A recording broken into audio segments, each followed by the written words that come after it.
My name is Linda Rollo, and I am the Associate Artistic Director Emeritus of the USA International Harp Competition. Recently, and with the approval of our beloved founder, Suzanne McDonald, the Board of Directors of the USA International Harp Competition appointed 2 new leadership positions.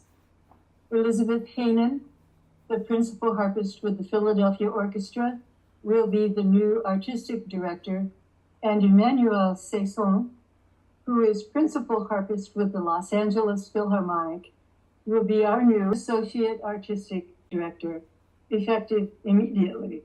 The interview today is an opportunity for all of us to learn about their lives, careers, and thoughts about competitions. The first question to both of you is, Elizabeth, you were the silver medalist of the very first USA International Harp Competition in 1989. And Emmanuel, you were the gold medalist of the 6th competition in 2004. Could you both reflect on those wins and tell us how it helped you in pursuing your careers at such a very young age? Well, Linda, you were there. It was such an exciting competition. The first USA International Harp Competition over 40 years ago now. Wow, it's hard to believe. And what I remember the most about it, besides the excitement and the anticipation of what might happen, was how supportive everybody was. All of the competitors, the jury, the audience members, the local host families, everybody was just so supportive and nurturing. And when I won the silver medal, I was very grateful, of course. It would have been nice to win the gold. However, I didn't. And what was a very special, meaningful disclosure from Suzanne McDonald was that she took me aside and she said, well, honey, when I did the very first Israel harp competition, I won second too. So I thought, well, that's a pretty good camp to be in. So I really feel those words made me think, well, second is good enough for me if it's good enough for her. And it took me to many auditions for orchestras after that, and I believe was a direct result in establishing myself as a good auditioner, was going through this competition. So it was such wonderful memories.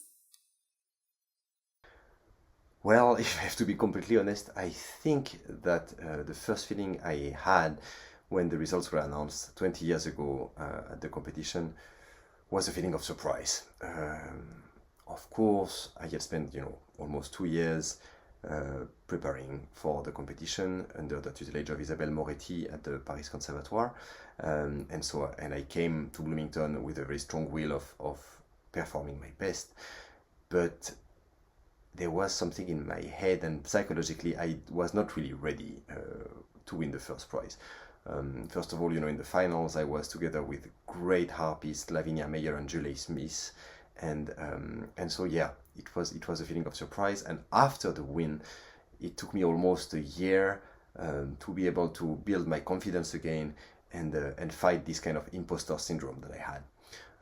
After that, of course, winning the competition was a great help into developing my career in the United States especially. But yeah, I think that the first feeling I got was a feeling of surprise.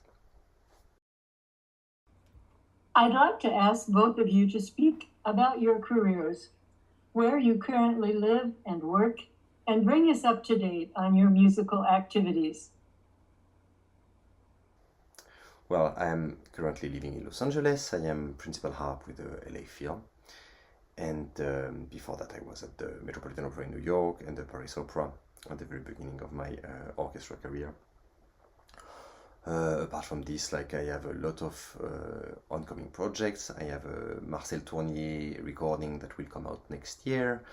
and I'm currently working on a world premiere of a new harp concerto by the Japanese composer Isaichi. It will be premiered here in Los Angeles in November, and then next year in France, in Bordeaux and Paris.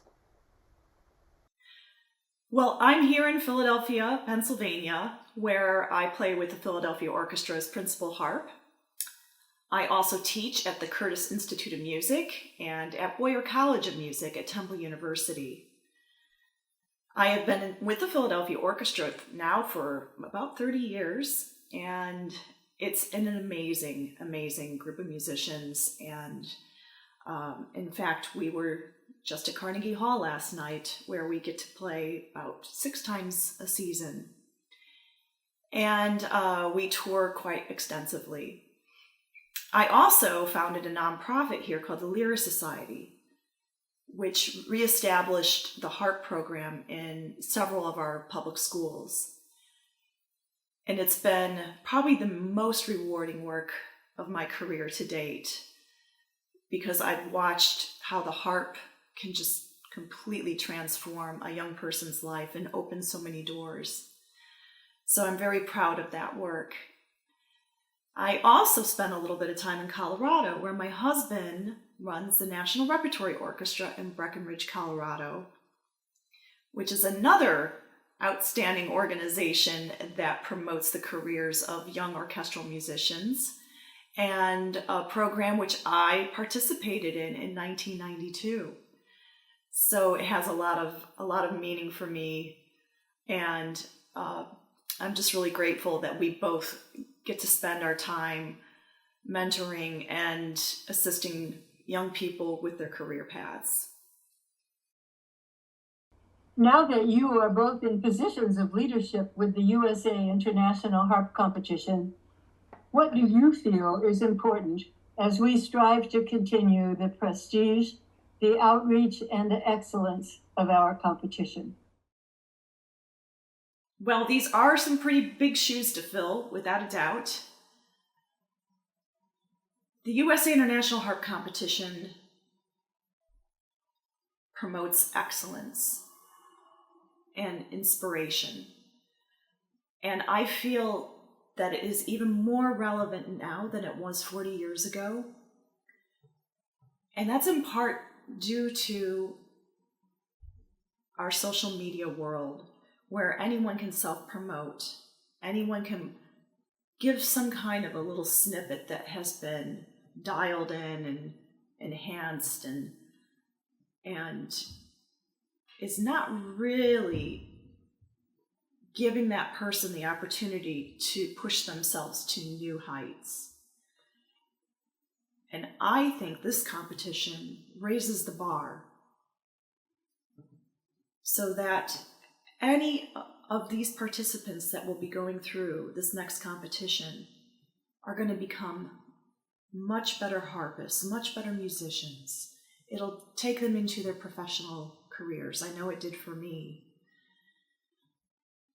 I also think that it's the journey that the USA International Harp Competition imparts, and that this young harpist will be taking a journey and bringing along many people with them, their friends, their families, their communities, where they will be performing the various rounds of repertoire.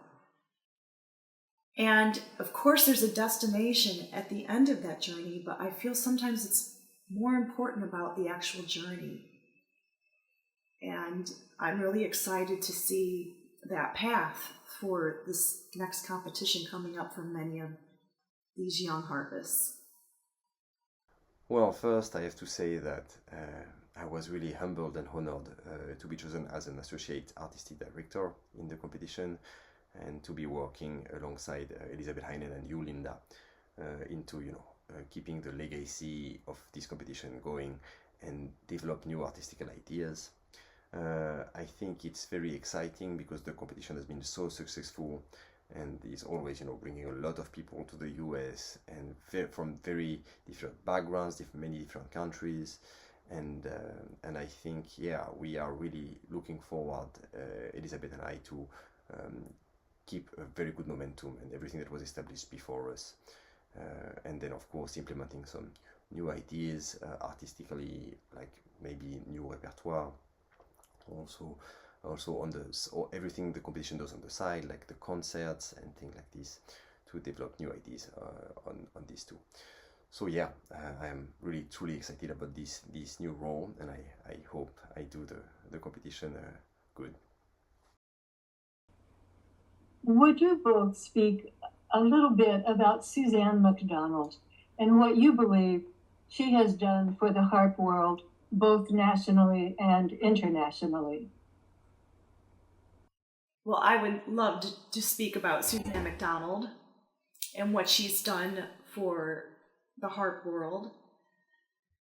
I can only imagine what it must have been like for a young woman from Illinois at the mere age of 16, I believe, to go to the Paris Conservatory to study with Henriette Renier and Lily Laskin and be the first American to win the Premier Prix at the conservatory while she was there. Then she went on to becoming the founding artistic director of the World Harp Congress. And as you know, Linda, you were there as well as one of those founders. And this is such a great organization that has bridged the world for harp.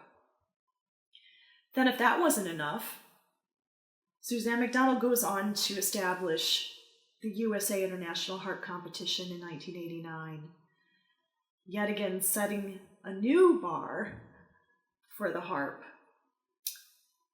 She has also published a myriad of solo pieces and methods, along with you, Linda, that has yet again modernized a lot of the old method books that were out there, but has brought a whole new take, and it's been accessible in many languages, which is such an outstanding achievement for the harp for today, which I still use in my teaching.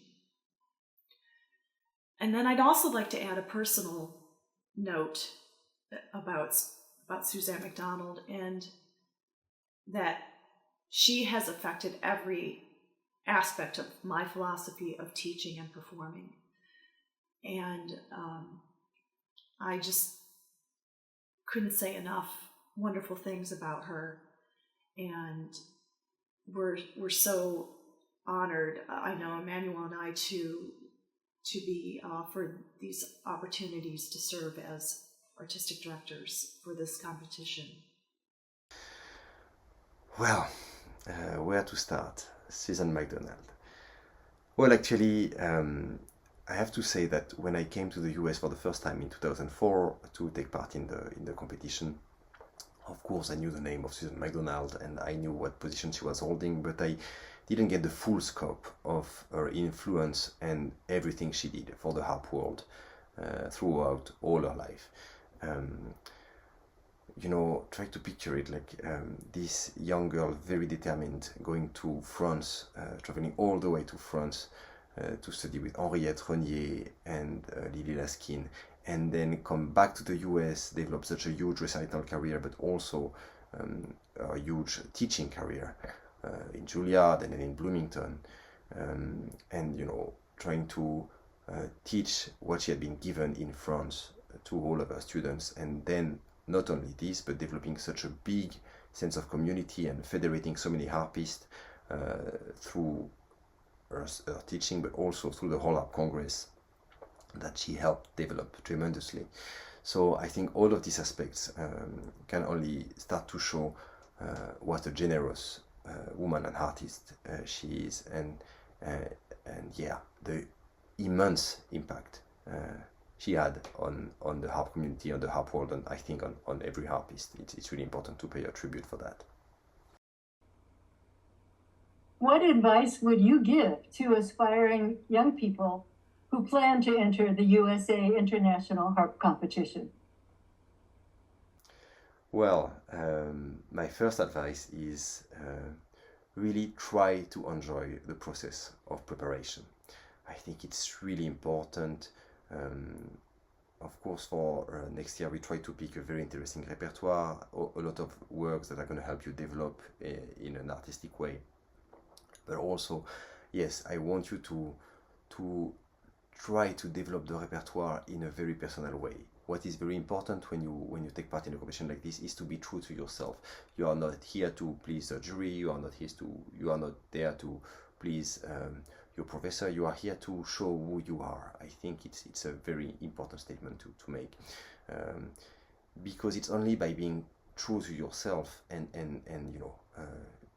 being the most honest person as an artist that you have a chance to actually impress the jury. I think authenticity is very important. So my first advice is like prepare to the best of your abilities, of course, and come, with a strong will to do your best, but also be true and with your musical self. Go for the gold. That's what I would like to say to the young people who are aspiring to enter this competition. Obviously, if you have been accepted to this competition, you have what it takes.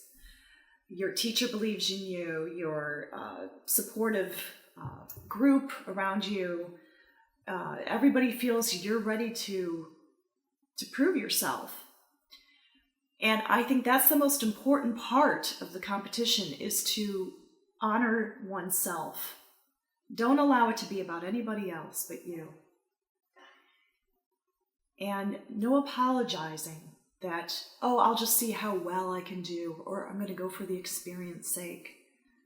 I'd say if you're going to go for a competition like this, you have to have the idea that you can win the gold.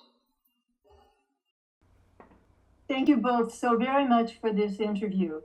I look forward to seeing you in Bloomington in May 2025 for the next USA International Harp Competition.